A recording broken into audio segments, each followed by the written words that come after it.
Call वैभव अनिल काले। उनके रिश्तेदार विंग कमांडर रिटायर्ड प्रशांत करडे ने बताया कि अनिल काले भारतीय सेना में 2000 में शामिल हुए थे। उन्होंने 2009 और 2010 के बीच संयुक्त राष्ट्र में आकस्मिक मुख्य सुरक्षा अधिकारी के रूप में भी काम किया था। एलटीओआई के मुताबिक वैभव काले 1999 में एनडीए से पास आउट हुए थे। आईएमए से पास आउट होने के बाद उन्हें 2000 में भारतीय सेना में शामिल किया गया था। वैभव काले के भाई विशाल काले भारतीय वायुसेना में ग्रुप कैप्टन के पद पर तैनात हैं, जबकि उनके चचेरे भाई अमित काले भी सेना में कर्नल हैं। सोमवार सुबह वह अन्य कर्मचारियों के संग संयुक्त राष्ट्र के वाहन में रफाह के यूरोपियन अस्पताल जा रहे थे, तभी उनके ऊपर हमला हो गया। वह अपने पीछे पत्नी अमृता और 2 बच्चों को छोड़ गए हैं। सेना से रिटायरमेंट लेने के बाद वह अपने परिवार के साथ पुणे में रहने लगे थे। काले का पार्थिव शरीर मिस्र के रास्ते भारत लाया जाएगा और पुणे में उनका अंतिम संस्कार किया जाएगा। पठानकोट हमले से था कनेक्शन।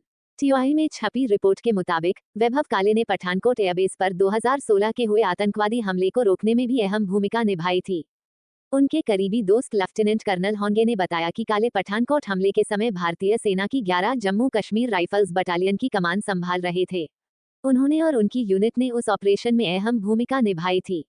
कर्नल होंगे का कहना है कि वैभव काले एक खुशमिजाज इंसान थे। गाजा के रफाह इलाके में भारतीय सेना के पूर्व कर्नल वैभव अनिल काले इजरायली हवाई हमले में शहीद हो गए। घटना के वक्त वह संयुक्त राष्ट्र का झंडा लेकर एक वाहन से जा रहे थे। भारतीय सेना से रिटायर्ड वैभव अनिल काले को रफाह के यूरोपियन हॉस्पिटल में संयुक्त राष्ट्र ने सुरक्षा कार्यों के लिए तैनात किया था। वह संयुक्त राष्ट्र के ही वाहन में सवार थे। इसी दौरान इजरायली हमले में उनकी मौत हो गई। वैभव अनिल काले की मौत पर संयुक्त राष्ट्र में उन्हें श्रद्धांजलि अर्पित की गई। यूएन के महासचिव एंटोनियो गुटेरेस ने इजरायल के हमले की निंदा करते हुए काले के निधन पर शोक जताया है। वैभव अनिल काले का इंदौर से नाता रहा है। उन्होंने यहां आईआईएम से पढ़ाई की थी। वह आईआईएम लखनऊ में भी पढ़े हैं। साथ ही जवाहरलाल नेहरू यूनिवर्सिटी से उन्होंने बीए किया था। 46 वर्षीय काले भारतीय सेना में कर्नल के पद पर तैनात थे। उन्होंने 2022 में सेवा से रिटायरमेंट ले लिया था और 3 सप्ताह पहले ही संयुक्त राष्ट्र में सिक्योरिटी कोऑर्डिनेशन ऑफिसर के रूप में कार्य शुरू किया था। यूएन से जुड़े थे वैभव अनिल काले। कर्नल वैभव अनिल काले ने भारतीय सेना से 2022 में वीआरएस लिया था। वह 3 सप्ताह पहले ही संयुक्त राष्ट्र के सुरक्षा एवं संरक्षा विभाग से जुड़े थे। लिंक्डइन पर दी गई जानकारी के मुताबिक वह अप्रैल 2000 में भारतीय सेना में शामिल हुए थे।